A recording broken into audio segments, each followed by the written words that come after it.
মান ইগতাসালা ইয়াওমাল জুমআতি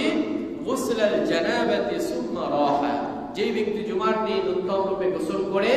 এবং মসজিদ পানে রওনা হয়, ফাকান্নামা ক্বাররাবা বাদানাতান, যে ব্যক্তি সর্বপ্রথম মসজিদে প্রবেশ করে সেই ব্যক্তি একটা উট কুরবানির সওয়াব হয়, বলে সুবহানাল্লাহ। ওয়া মান রাহা ফিস সাআতি সানিয়া, এরকম ভাবে যে ব্যক্তি দ্বিতীয়তম ব্যক্তি হয় মসজিদে প্রবেশ করে,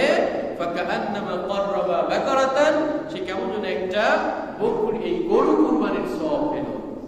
এরপর আল্লাহ রাসূল বলেন ফাকান্নামা ক্বাররাবা কাবশান, তৃতীয়তম যে ব্যক্তি হয় সে একটা কি করে দুম্বা কুরবানির সওয়াব হয়। ওয়া মান রাহা ফিস সাআতি রাবিয়াতা, যে ব্যক্তি চতুর্থ হয়, ফাকান্নামা ক্বাররাবা দাজাজাতান, সে কেমন যেন একটা মোরগ বা মুরগির সদকা করার সওয়াব হয়। ওয়া মান রাহা ফিস সাআতিল খামিসা, পঞ্চমতম যে ব্যক্তি হয়, ফাকান্নামা ক্বাররাবা বাইজাতান, কে সে কেমন যেন একটা ডিম আল্লাহর রাস্তায় সদকা করলো, এরকম একটা সওয়াব হয়। ফাইদা খরাজাল ইমাম, এরপরে যখন ইমাম সাহেব খুতবা দেওয়ার উদ্দেশ্যে মিম্বারে বসেন, হাযারাতিল মালাইকাতু ইসতামিউনা যিকরা, ফেরেশতারা তাদের খাতাকে এই যে সওয়াব লিখতেছিল একটার পর একটা, কেউ পেয়েছে উট, কেউ পেয়েছে গরু, কেউ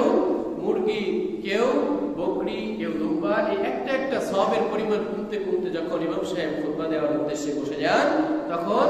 ফেরেশতারা তাদের এই সওয়াব লেখার খাতাটাকে বন্ধ করেন। ইমাম সাহেবের জিকির তথা আল্লাহর স্মরণ শোনার জন্য, বয়ান শোনার জন্য ফেরেশতারাও এসে বসে